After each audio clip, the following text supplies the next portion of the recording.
Hi guys! Welcome back again to my YouTube channel. Nagmamadali na ako kasi late na akong gumising. Parang ang sarap pang matulog. Nakayakap kasi si Marvin kanina kaya hindi ako makaalis. Tapos ayun, hindi tumayo na tayo ay alas 6 na. Ay, sakit pa rin ng part ng likod ko sa may balakang to, sa may palikod. Sabi ni Marvin ay, "Be, papasok ka pa." Kahapon pa niya ako hindi pinapapasok. Ayaw niya ako papasokin, gusto niya magpahinga ako kasi nga masakit yung likod ko. Sabi ko ay kaya pa naman. Tsaka nagpaalam na ako sa Thursday na hindi ako papasok. Iya ako yung bigla ang magpapaalam. Baka mamaya wala silang makuwang kapalit ko ba. Sabihin ko na lang kay kuya na dahan-dahan lang ako mag-work mamaya. Minsan kasi mabilisan ako magtrabaho. Para matapos ko lahat. Dahan-dahan na lang ako mamaya. Baka nga may nabuhat ako na bigla ata yung likod ko. Minsan kasi may mga binubuhat timba na may tubig. Nagbubuhat ako minsan. Doon sa trabaho. Baka malate ako. Pero feeling ko naman hindi ako malilate. Feeling ko lang. Lamig. Nag-lip balm ako kasi ang lamig. Lumalamig na talaga. Yung ibang mga dahon nadadry na sila, oh. Si Marvin ay nagising din yun ng maagap kasi nga in-alarm niya ako. Tapos tinatanong niya kung okay lang ako. Sabi ko okay lang naman ako. Eh ang pasok niya ay mamaya. May dalawa siyang exam. Kaya maagap din siyang gigising para makapag-review pa daw siya. Review. Ilang araw na lang, bakasyon na si Marvin. Excited na siya. Kasi gusto niya magtrabaho na lang daw ng trabaho. Konting tiis na lang. Bilis lang naman yung araw. Grabe. Sige guys, tatakbuhin ko na. Hindi, dahan-dahan takbo lang. Yung jogging, ganan. Ay, umaambon na pati. Sige guys, papaalam na ako at mamaya na lang ulit ako makipagchikahan sa inyo. Bye! Ay nako guys, nasiraan tayo. Nabutan pa ako nung subway na nagka-problema. So, ang tagal bago umalis. First time kong malate ngayon sa trabaho. Pero 5 minutes lang naman guys. Grabe. Nantok pati ako sa biyahe lalo eh. Tagal namin nag-iintay, ang init. Kasi walang aircon, walang ilaw dun sa Walang tataka na sila, Kuya Rogelio, ba't ako hindi pa nadating? Dumadating kasi ako sa trabaho mga 40, 45. Ngayon late ako. Hi guys! Bali, uwian na tayo. Hintayin lang namin si Kuya. Kailang namin sa Kuya, tapos alis na kami. Tapos si Marvin, kikitain ko siya sa Scarborough Town na. Bali, din siya, pauwi na rin siya galing school. Hintayin na lang niya ako. Tapos, magluto siguro ako. Ano kayo mga lulutuin ko? Pang 2 days ko na to guys. Wala akong rice. Mula kahapon. Yung ulam ko lang nadala kanina ay chicken lang. As a chicken lang. Tapos nagdala ko ng 2 mais. Tapos kahapon, ano bang ulam ko kahapon? Kahapon chicken din ang ulam ko. Tapos may dala akong orange. Tapos nilabo na itlog 4. Tapos bukas, magano ako ng liempo. Yung pala magano ako ng liempo mamaya. Ay bagsak yung buhok natin ngayon. Walang pa-wave masyado. Naglagay ako ng nag-conditioner kasi ako kanina eh. Ito kinonditioner ko to para bagsak. Sige guys, maglalakad na kami, nandito na si Kuya. Pa rin ako nakakapunta dyan. Tatawid na lang eh, hindi ko pa mapunta. Gusto kasi pagpunta ko dyan, kasama ko si Marvin. Yan. Si Marvin kasi hindi mahilig yung mag-picture-picture eh. Ako lang mahilig mag-picture-picture. Kaya nga sabi ko sa kanya dati, ba't di ka bumababa kapag ano, kapag pupunta ka, titigil kayo sa saan ba, Thailand, mga ganun. Wala naman akong gagawin. Gagastos lang ako doon. Maigi pang mag-aral-aral na lang ako sa kabina. Sabi niyang ganun. Ayan, gagawin lang naman doon, magpipicture-picture. Basta siya ay, ano siya, hindi siya mahilig sa picture, basta ina-enjoy niya kapag may pupuntahan. Na-enjoy niya yung mga view. Hi guys, nandito na ako sa Scarborough Town. Natinihintay ko na lang si Marvin. Gumawa daw siya ng project, kaya medyo na-late siya dumating. Dapat una siyang dadating dito kaso ako na yun nauna. So, hintayin na lang natin siyang dumating. Boy, sino po ulit yung asawa niya pa? Erwin. Okay, pa si Kuya. Daddy Erwin. Hello po. Sige pa. Guys, umalis na si ate. Bali, habang magbibideo ako, biglang napatingin ako sa kanila. Tapos sabi ni ate, hi! Nanonood sa'yo yung asawa ko. Tapos sabi, mas yun. Tapos tinatanong ko, iniintay ko nga daw si Marvin, ganyan. Tapos sabi sa akin ay, ang payat mo pala sa personal. Sabi sa akin ni ate. Bali daw nanonood niya daw yung asawa niyo. Sabi ko, ano pong name po ng asawa niyo? Na sinabi ni ate. Tapos sabi, pa-picture naman ako. Kasama niya dalawa niyang anak. Ang tagal naman ni Marvin. Medyo nagugutom na ako. Pero hindi uli kami mag-rice, guys. Ay, wala pa. Hindi pa pala na yung bus namin. Kala ko yan na yung bus namin. Guys, umuna na ako kasi si Marvin, mag-exam daw sila. Sabi ko, okay. Una na ako para makapag-ready ako ng kakainin namin. Magal na ako mag-limp. Ito sasabihin niya. Kasi di ba nag-gym si Marvin? Eh di malaki na nga yung katawan. Ay, yung ganto niya. Malaki na siya. Tapos yung braso niya. Kaso yung tiyan niya, laki. Kasi nga, puro rice nga kami. Sabi niya sa akin, be, huwag ka nang magluto ng masasarap. Sarap na sarap sa niluluto ko. Tapos sabi niya kung sinusulat ko din yung ingredients. Oo, kasi lahat ng mga niluluto ko nga ang iba. Lahat, oo nga, dito lang kasi ako natuto. Ang alam ko lang lutuin nun sa Pilipinas ay ano, adobo, saka sinigang. Tapos dito nakapagluto ako ng mga sisig, kaldereta, kare-kare. Sarap na sarap naman si Marvin. Sabi niya, bebe ha, huwag ka nang magluto ng mga masasarap ha. Ano lang tayo lagi, chicken. Yun lang, tapos prutas. Hindi na tayo magra-rice, sabi niya. Sabi ko, be, magluluto ako ng sisig. Ay, si bebe naman. Nagre-reklamo. Sira na naman daw yung diet niya. Sabi niya, mag-cheat day na lang uli ako. Anong cheat day? Hindi na natapos yung cheat day mo pag nagluluto ako. Tama ngayon, hindi ako nagluluto pa ng mga may mga sabaw-sabaw. Kasi may mga chicken pa nga kami dyan na luto pa. Init-init na lang. Ewan ko kay Marvin kung kanina hindi rin niya nag-rice. Ako hindi ako nag-rice eh.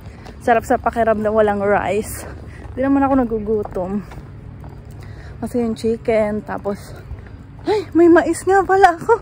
Kasi nagluto ako ng mais kanina. Ewan ko lang kung kinain din ni Marvin. Hihingal na ako. Hinihingal na talaga ako. Kailangan ko na talaga mag-exercise. Ang bilis ko nang hingalin. Baka ako'y 60 na. 60 kilos na ako.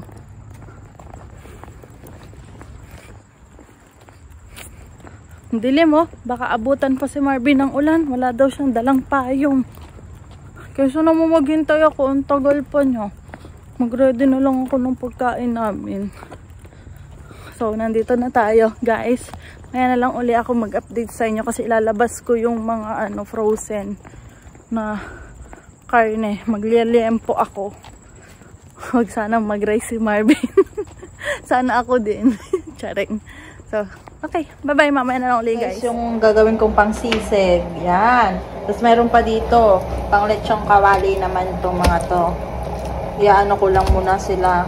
papakuluan later. Tapos, ito naman yung bacon. Magbe-bacon na lang kami ngayon ni Marvin kasi kapag magluluto pa ako ng limpo, matatagalan pa kami bago makakain. Ay, gusto namin before 8 or before 7:30 tapos na kami kumain. Para hindi kami kasi minsan gusto namin matulog na maaga, ganun pa. Ayan, maghahati-hati muna ako nito guys para makapagsimula na tayo. Pang lechong kawali, tapos sisig at least na ni Marvin. Kahit sinasabi na, huwag ka na magluto, masira yung diet ko, pero gusto naman talaga niya guys. So, simulan na natin. Hatiin na natin guys. Hindi pa pala kami nakakabili ng bagong kutsilyo. Ano ba yun? Lagi na lang namin nakakalimutan. So, yun nga pala guys. Kanina, si Marvin, habang papasok na siya sa school, may nakasabay daw siya. Tapos, inano daw siya, pila siya ginanyon. Kuya, ikaw ba yung nagbablog? Sabi, ay, yung asawa kong nagbablog. Ganun lagi yan eh. Sabi niya siya daw, ay ano lang, extra lang. Bata daw, parang mga ano lang daw, yung mga, ilang taon yun? 21? Sabi ni Marvin, mga baka 21 lang daw yun. Hindi pala to pwede pang liempo, pero okay na rin. Yung ganito lang pala talaga yung pang liempo ang itsura. Ganire. Kasi ito yung isa buong buo. Ang ganda lang pala ito pang sisig. Ito kasi mura eh. Kaya ito pinili namin. Sabi ko, okay na yan. Mas mura siya eh. Parehas lang naman yung timbong nila. Sabi ko, ako na lang maghihiwa.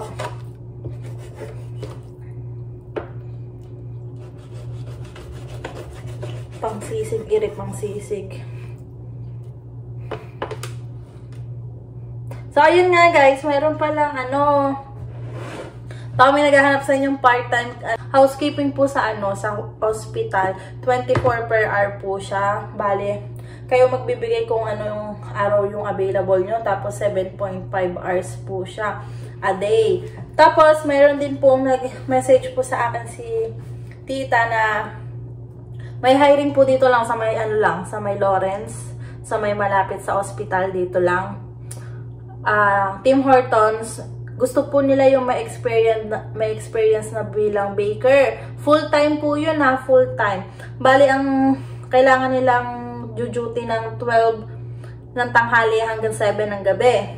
Mag-message lang po kayo kung mayroon kayong experience sa mga open work permit po diyan na naghahanap ng full time. Maganda po yung baker, siya, kasali siya sa tier. Kung akin lang sana, ako gagrab kaso, kaso nga di ba kakabigay lang sa akin ng ang tawag dito, ng Certificate of Employment. Nahiya ko kay ate. Bigla ko siyang aalisan. Siya ang nagbigay sa akin nun para makakuha kami ng OHIP. So, sa Thursday na, malapit na. Kukuha na kami ng OHIP. Yun. Sabi nga sa akin nila, ba't di ko daw i-grab? Kasi malapit lang sa amin eh. Diyan lang sa may Lawrence lang. Siguro layo lang. Pwede nga lakadin lang eh. Sabi ko, nahiya ako eh. Kahit man lang hanggang next year. Mag-ipon lang ako. Si Marvin nasa loob, nagre-review siya kasi may exam daw siya sa math bukas. Wala pa daw siyang alam kung paano. Anyway.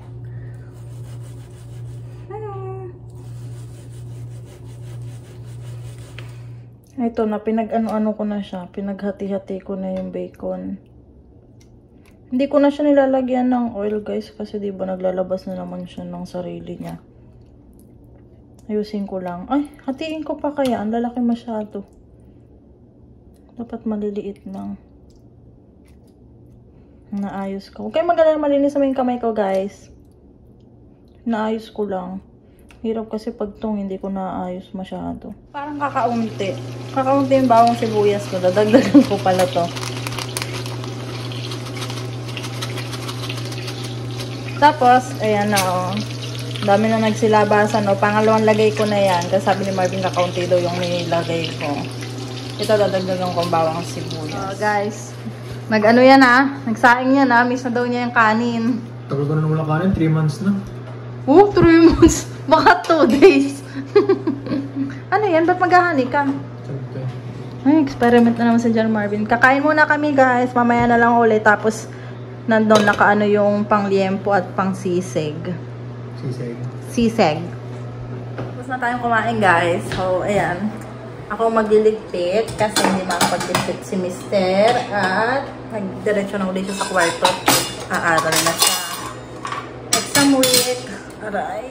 Ay, ito. Bale, binigay na sa akin ni Ate Roxanne yung contact number nung nagmamassage daw sa kanya, Pilipina. Doon daw sila nagpapamassage mga ka-work ni ate.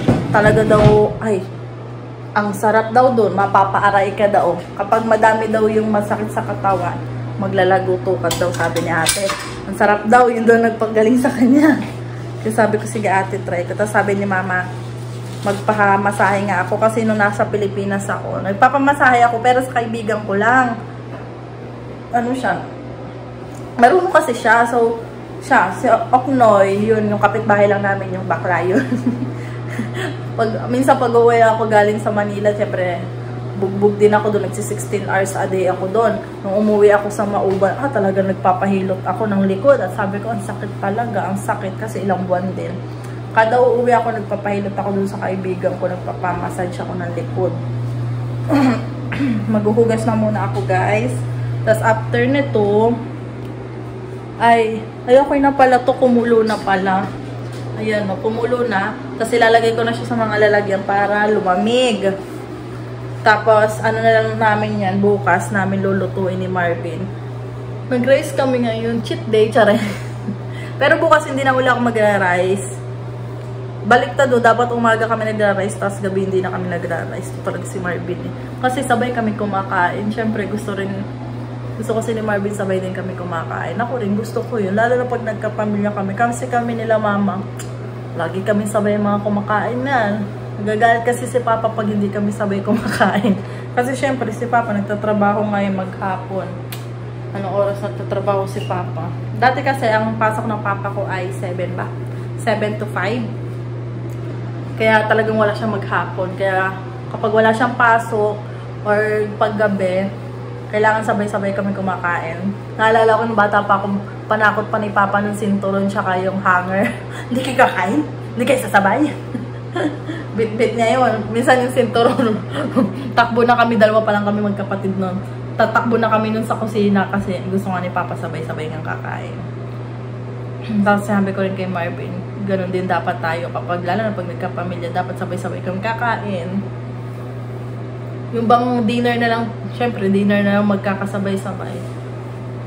Magkakasama-sama pagkain. Dapat ay bigay nyo na yung oras para parang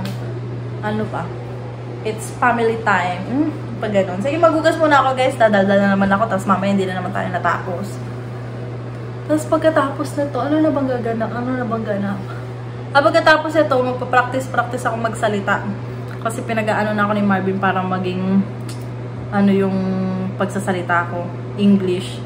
Kaya ako naman makipag-uusap. Nga lang, pag Pilipino na kasi, nawawala yung pag-i-English ko kasi syempre may mga inaano-ano sila.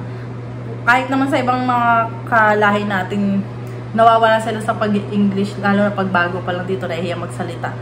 Karamihan naman sa ganun mga nahihiya sila magsalita. Kaya ako din, pero nung naging receptionist ako unang trabaho ko, tuwan-tuwa talaga ako kasi iba-ibang lahi, walang Pilipino ako na Kung may Pilipino man, sobrang bihira. Sobrang bihira lang. Kaya sabi ko kay Marvin, nagpa-practice talaga yung pag-i-English ko dito. Ngayon, para sabi ni Marvin, para hindi daw ako mahirapan nga sa mahirapan pag nag-aral ako. Na nga daw ako. Kasi ang higpit nila sa subject pagdating sa English. Kaya sabi ni Marvin, mag-start na daw ako mag-aral-aral, lalo na yung mga pag-grammar daw, mga ganyan-ganyan. Kasi ang higpit daw, sabi ni Marvin. Sabi, aral na ako. Yun muna daw aralin ko, tapos after nun, kung ano yung course kong kukunin ko, yun naman next kong pag-aralan. Kasi meron na nga akong gustong kunin. So, meron na kaming kakilala na ganyan din yung kinuha. Bale, si Marvin, yung katrabaho niya sa Tim Hortons, hihingi siya ng copy ng mga PDF, ng mga pwede kong basahin. Kasi minsan wala na rin ako ginagawa. Nagpapatulog ko na lang ay yung panonood sa internet. So, gawin ko na lang, magbasa-basa ako. Okay, dumadami na naman ang kwentuhan natin. Wait lang guys ha, maglilinis lang ako. Say hi to my vlog, babe. What's up, guys? Ayan na naman yung what's up, guys. Ayan ang itsura ng kanyang study table. Sobrang daming sabog. Ayun pa, oh. Yan. Ito yung box ng ring light. Eh, sabi ni Barbin para mataas kaya inilagay niya. Meron pa yung pa ilaw. Hindi naman nagagamit yung ilaw niya dyan sa tabi. Ay, nakasaksak pala yan. Kala ko hindi yan nakasaksak. Nakasaksak pala yung bebe. Malag din kasi masyado Pag kasi pag ako'y patay ang ilaw, pag ikaw'y mag-aaral, pwede kang nakaganyan.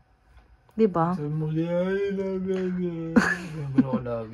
Ay, magkakumot lang naman ako. Ayan, nandiyan pa rin yung kanyang peklat. O, diba? May picture ako, guys, kung gaano kakinis ang kamay ni Marvin dati, parang babae. So, ngayon, mukhang babae na nakaunti yung akin. Charing. Pangit ang kamay ko, nakakainis. Hindi pa ako nakapag-tiklop, guys. Nandun pa yung tiklopin namin. Ayun, yung mga tiklopin. Bukas ako magtitiklop pag, pag uwi ko galing work. Ang sakit ng likod ko pa rin. Uy, patingin ang muscle mo, bebe. Patingin! Pag sa akin, naghahambog ka dyan sa iyong paano? Wow! Patingin-tingin na. Tinan mo, nagtitigis-tigasan. Ay, ang laki niya sa camera, be. Malaki ng konti sa camera. Ano? Yung braso mo. Dito na. Wala ka pa yung braso ko, no? Oh. Sira ulo. Ito naman eh. Ba? Ano ba? Panghigikaw. So, yan guys. Naayos ko na yung mga kabidyo ko sila mama kanina. Chika-chikahan kami. Tapos sabi ng mama habang tinatapon ko na yung tubig nung pinagsalaan ko na ang pang lechong kawali saka pang sisig. Sabi ng mama, ang dami naman yan. Pang ilang araw ninyo yan? Pang isang buwan. Tsara. Pang isang araw. Mama, ang dami daw nung karne. Sabi ko, mama, gagawin ko kasi yung ibang sisig. Tapos yung iba, lechong kawali. Pero baka bukas ko na lang gawin kasi gabi na. Ang dami daw eh. Nung habang nitatanggal ko siya, ang dami daw. Tapos tinatanong ko kay mama kung saan ba nakuha ni Papa yung minahalang. Kasi nagsasearch nga ako kung anong ingredients nung dati. Tapos wala akong makita. Tapos, masarap daw yung gawa ko. Sabi ni Marvin. Tapos may nagko-comment kung ano daw yung recipe nung minahalang. Masarap talaga guys. Tapos sabi ng Papa yun. Edi wala nga pasok si Papa. Umupo si Papa sa kalapit ni Mama. Sabi, saan daw gawa yun? Yung ba yung lutong Kasi kala ko ni Mama, lutong ospital. Kasi si Papa sa ospital. Cook siya doon. Tapos sabi ng Mama, yung ba sa ospital? Hindi, dito yan sa Mauban. Sa Mauban pala yun, yung minahalang. Yun daw yung mga niluluto kapag mga kasalan, guys. Yan ang mga... diba? Masarap mo. Imik na imik siya ng masarap. Nakuha ko na yung... Tama, pag nagluto ako ng sisig bukas, sira na naman ang diet ni Marvin. Madami na naman yung kakaining... Uy, wala pa rin pala tayong Bali ngayon, guys, yung aming... namin. Pero, ang laki kasi nung chan ko, guys. Pero, pag medyo hindi na masakit yung likod ko, mag-i-start na rin ako mag-exercise. Kasi mag-start na rin ako mag-exercise kasi nga, ang laki-laki na ng tiyan ko. Tapos, para hindi ako hinihingal, naglalakad lang ako papunta doon sa Makawan. Hingal na ako, grabe. Hinihingal ako. Tingnan pag nagbablog ako, diba guys? Hinihingal ako, naglalakad na ako papuntang Makawan. Nakakainis. Hingal ako. Ay, malapit ng winter guys. Mas malayo na ang mga lakad-lakad natin. Lalo na kapag dumating sa point na may iwan ako ng basay. Talagang maglalakad na ako kaysa maliit ako. Minsan tumatakbo na nga ako eh. Dadating na naman si winter. Pero excited ako sa fall kasi first time namin maranasan ng fall. Sana makagala kami ni Marvin. Pero makakagala naman siguro kami kasi may day off na si Marvin ng linggo. So magde-day off. Ay, magpaalam ka na, Ma'am Joy. Magpaalam ka na kasi ano nga namin sana Thursday, Sabado na yung day off ni Marvin. Kasi ako, linggo day off ko. Pipix ko na rin yun. Para makagala kami, para sa fall. Gagala kami. Pasyal-pasyal lang bago mag-winter uli. Tapos winter, makakapag-ipon na naman kasi wala na magagalaan. Ano lang, bahay-trabaho na lang. Nakakatamad kasing gumala pag winter, lalo na wala naman kami sasakyan. Tapos, yung bang namimit namin, natutuwa sila sa akin kasi kung ano daw yung pinapanood nila dito sa YouTube namin, ganun na ganun din daw ako. Kung paano ako makapag-usap, ganto ganyan, ang dal-dal-dal-dal ko. Para lang, kasi may mga nagko-comment na para lang daw ako nakikipag-usap sa kanila pag nanonood daw sila sa akin. Tapos pag nakita niyo sa personal, ay nako, talagang dire-diretso rin yung pagsasalita natin. Sa sobrang dal-dal ko ngayon, tipong tutulog na si Marvin, sabihin niya, "Be, tulog na tayo, be. Gusto ko nang matulog, be." Ganyan yan. Siyempre, minsan gusto ko pang makipag-usap. Kaso si Marvin nantok na, kaya hindi na nakipag-usap, diba? Nagtututbrush na siya, guys. Magtututbrush na rin ako, naka-ready na rin yung toothbrush ko doon. Kaya magpapaalam na tayo para makatulog na kami. Kasi maaga pa ako bukas, maliligo pa ako. Maligo? Huwag daw ako maligo. Naligo kasi ako kanina. Ang sarap sa pakiramdam ba na bagsak yung buhok. Tingnan mo, bagsak yung buhok ko, oh. Pag aray, nakita sa video yung itsura ko. So, yun lang guys, magpapaalam na ako. Hala, Wednesday na pala. Hala, bilis ng araw, Wednesday na naman. Tapos Sabado na naman, parang kakasabado lang guys. Sabado na naman ulit. So, yun lang guys, magpaalam na ako. Don't forget to like and subscribe to my YouTube channels. Huwag nyo rin kalimutan mag-like sa aking Facebook page po. Bali, doon po nagpo-post ako kapag meron po mga nag-o-offer ng trabaho. Tapos, minsan dito din sa vlog, minsan hindi ako nagpo-post doon, minsan dito sa vlog ako magsasabi. So, yun lang. Bye-bye, guys!